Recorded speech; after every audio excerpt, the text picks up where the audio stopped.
Pemirsa, pada tahun 2018 yang lalu, Ikatan Ahli Perencanaan Indonesia atau IAP merilis daftar kota-kota di Indonesia yang masuk dalam kategori layak huni berdasarkan indeks kota layak huni atau Most Livable City Index.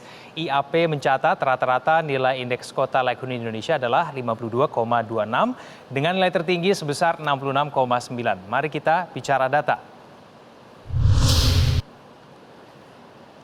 Baik, pemirsa, kalau kita bicara mengenai kota-kota layak huni, sebetulnya ada 6 indikator yang dipertimbangkan untuk mengukur indeks kota layak huni. Keenam indikator itu adalah kami tampilkan di sini. Yang pertama adalah ketersediaan sarana kebutuhan dasar, ini berkaitan dengan perumahan, air, listrik, dan kemudian dan sebagainya.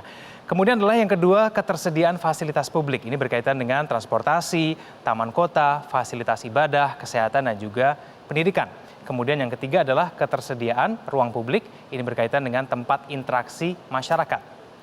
Indikator yang keempat, pemirsa, adalah mengenai keamanan. Lalu kemudian adanya dukungan fungsi ekonomi, sosial, dan juga budaya, serta sistem sanitasi.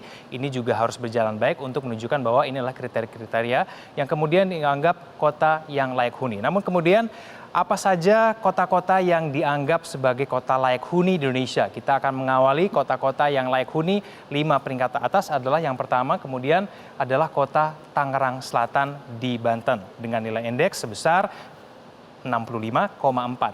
Beberapa hal kemudian yang membuat Tangerang Selatan menjadi kota layak huni di peringkat kelima adalah mengenai infrastrukturnya yang kemudian sudah 80%, pembangunan jalan di berbagai jalan-jalan utama, ada transportasi darat yang juga sudah mudah diakses, kemudian ada pendidikan dan juga fasilitas kesehatan. Kita lihat kemudian kota keempat adalah kota Denpasar di Provinsi Bali. Kota yang menjadi ibu kota Provinsi Bali ini mengusung konsep pembangunan yang berkelanjutan dalam setiap unsur pembangunannya, baik kemudian infrastruktur hingga pembangunan manusia.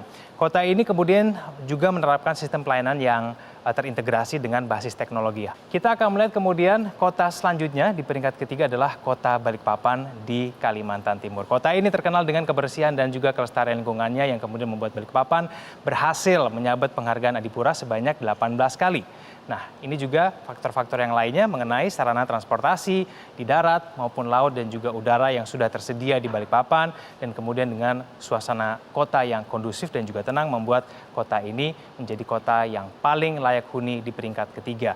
Untuk 2 kota terakhir yaitu peringkat teratas di Indonesia, kota apa saja yang kemudian menduduki posisi paling tinggi? Yang pertama kita akan melihat adalah ternyata kota Palembang di Sumatera Selatan. Pemerintah Kota Palembang ini kita tahu bahwa gencar mengembangkan taman-taman kota sebagai wadah bagi masyarakat untuk berkumpul, berekreasi dan juga berwisata dengan murah dan nyaman. Hal ini yang kemudian membuat Palembang menjadi kota layak huni yang kedua. Lalu kemudian kota mana yang didaulat sebagai kota yang paling layak huni di Indonesia? Nah, kita lihat ini adalah kota yang paling layak huni di Indonesia adalah Solo di Jawa Tengah. Kelengkapan dan juga fasilitas kota di Solo ini terbilang cukup lengkap dengan transportasi publik yang memadai dan juga mudah dijangkau. Selain itu, kota Solo juga termasuk sebagai kota dengan biaya hidup yang murah dengan tingkat inflasi pada tahun lalu, tahun 2018 hanya sebesar 2,45%. Warganya pun dikenal ramah dan toleran. Pemirsa, itulah kota-kota yang dikategorikan sebagai kota yang paling layak huni di Indonesia. Tidak hanya kebijakan pemerintah daerah, tetapi juga keterlibatan warga di kota tersebut juga turut menentukan tingkat layak huni suatu wilayah.